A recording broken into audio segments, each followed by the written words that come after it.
GamesWeasel.com. Review.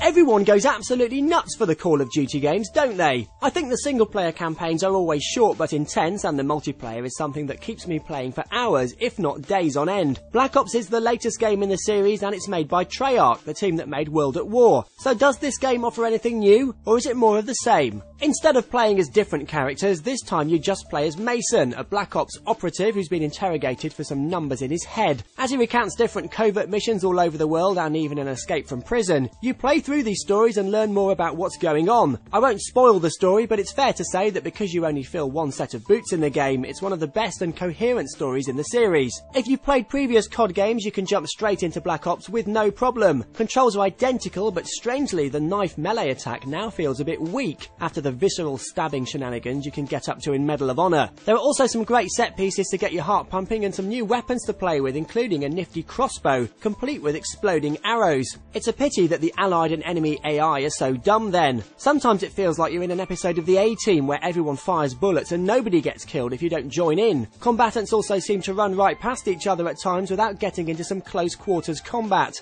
As always, the game looks and sounds amazing with great details on locations and characters, and fantastic voiceover acting from the likes of Ed Harris and Gary Oldman. But what you really want to know is what the multiplayer's like, because you'll still be playing this way after you finish the campaign. Game modes vary from the usual death matches to capture the flag and domination modes, but you have to unlock some of these as you go up through the levels now. You also won't unlock weapons and accessories as you go automatically. You now buy these with COD points, which let you get the kit that suits your playstyle sooner. You can even spend these points on aesthetic things like putting a signature on your guns. It's as addictive as always and should keep you playing for absolutely ages. And if you want to gamble those COD points, you can even gamble them against other players in wager mode and get those points racked up much sooner. And for fans of the Nazi zombie mode in World at War, this mode is back too, with extended objective-based modes which you can play solo or with friends online. It's all very arcade-like and has some laugh-out-loud dialogue in it too. It's certainly worlds apart from the campaign mode. Black Ops provides lots of game modes and great value for money for FPS fans, so it can't get any less than 9 out of 10.